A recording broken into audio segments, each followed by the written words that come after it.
on about the efficacy of this vaccination. I could go on and on and on in the direction as well. We could have a running debate on this, and we can do that if the chair chooses. We will not have a running debate. Dr. Marcy will come through me on this. Oh, I'm sorry. Well, follow-up question? Yes, sir.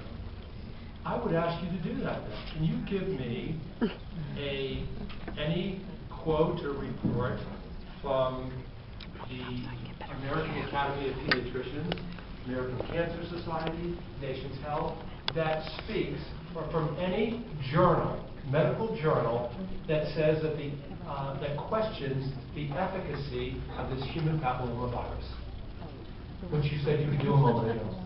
There have been, I have, in some comments that I made on the House floor and could make again, I have cited from the New England Journal of Medicine.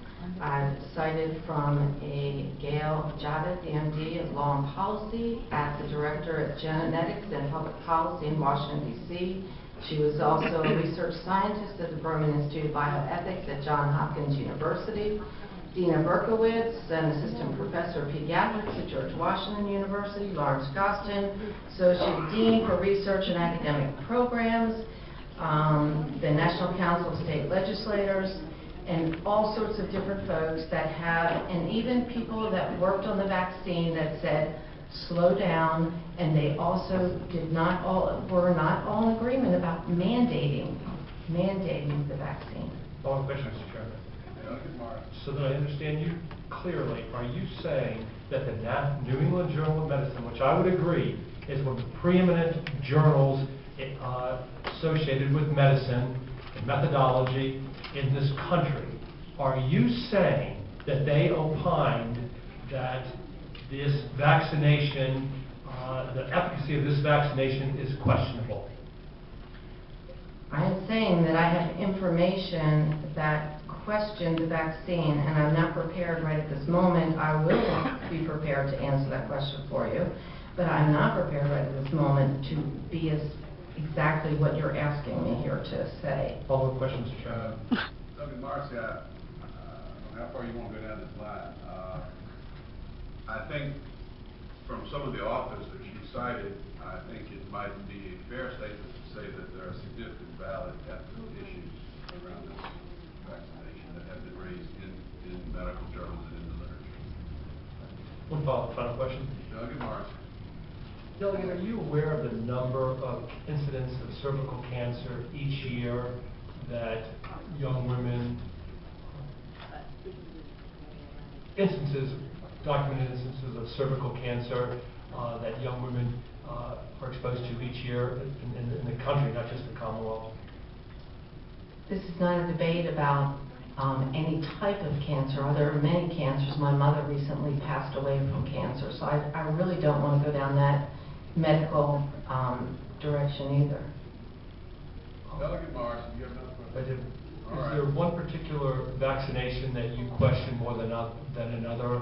Once again, parents should make the decision. I'm not getting into the medical. I'm not a doctor, and you're not a doctor. I don't want to be making those decisions. All right, thank you. That concludes your question. It does. Thank you. Dr. Sproul? Dr. Burnham in the audience. Ms. White? Yes, sir. Yes. Mr. Let me... Mr. Chairman, I can have doctors in attendance as well if we need to, once again. I don't think we need to go there. Well, if you want to ask a question to Kathy, I think that's fine. I think we'll then get pros and cons from folks in... How many times have you worked before the General Assembly? Excuse me? How many times have you worked before this body? How many times? Me? Because there's been other legislators as well. Yes, ma'am. I think at least two. I don't know. I'd have to go back and look. We brought it out, and then the governor amended it because of all the concerns. There were several of us, as you may recall, and that was at Delegate Peace's direction. I'd like to say thank you, Delegate Peace. Amended it in order to get some consensus on it. It wasn't exactly what everyone wanted, but it was better than what we had. It's gotten national attention. It's something that I've continued fighting for. Some things may take years to get approved. I hope this is the year it does. Mr. Chairman, the reason why I asked because I heard some question about the risk of safety, and I have one to sit down to answer one question. That was my concern. All right. Do you have any other questions? If not, will answer the question, I'm done. All right. One question I want to ask the doctor for the safety. All right. Why don't we just allow you to go ahead and do that line over this bill? Please. Someone would like to answer that question? Sam, you may have. It's the question, so you got a politician, I'm going to ask a question. My concern was, it went up to us at least a couple of times to others. Is there a safety risk or harm to the young folks in this medical? Please identify yourself and be glad to have you answer the question. Thank you very much. My name is Dr. Michelle Vignan. I am an obstetrician and gynecologist, and I am a director of medical affairs at Merck Vaccines. I am here today to discuss the safety of the vaccine, not to give any comment on the current bill. The CDC of the United States, as well as numerous regulatory authorities around the world, have performed numerous analyses on the safety of the HPV vaccine known as Gardasil. The safety has been reaffirmed with numerous analyses. We also, as a company, aside from several large government analyses, we perform our own what are called post-marketing surveillance analyses, including analyses with the Kaiser Family Foundation and other regulatory agencies around the world. And we have really ascertained that the safety of this vaccine has been well established. Thank you, that's my question. I just want to follow up with that. The FDA has a vaccine adverse event reporting system. Are you familiar with that, Absolutely. Mr. Paul? And are there any deaths that have been directly attributed to Gardasil that's already listed in the FDA's system?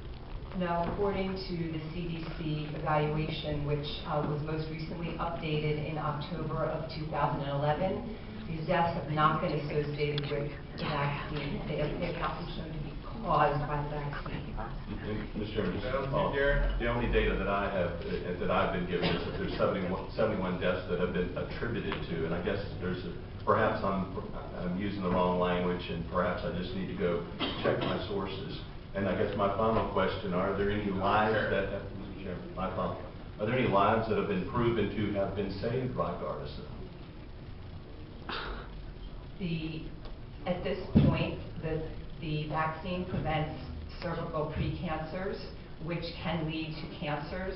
We have a wide database which shows that there is a reduction of those precancers due to the long lag time from the time of infection to the time of development of cervical cancer. It will take some time before we see a reduction in deaths related to cervical cancer, but today we have data on reduction of those precancers.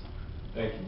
I have, just in the interest of factual accuracy, you all make Gardasil here in Virginia? Yes, sir. I believe we have a plant here in Virginia. And when, at the time that this vaccine first came on the market, is it accurate that Merck heavily marketed that vaccine in the state? As a part of the medical team, the marketing practices of the company are not under my purview. Okay.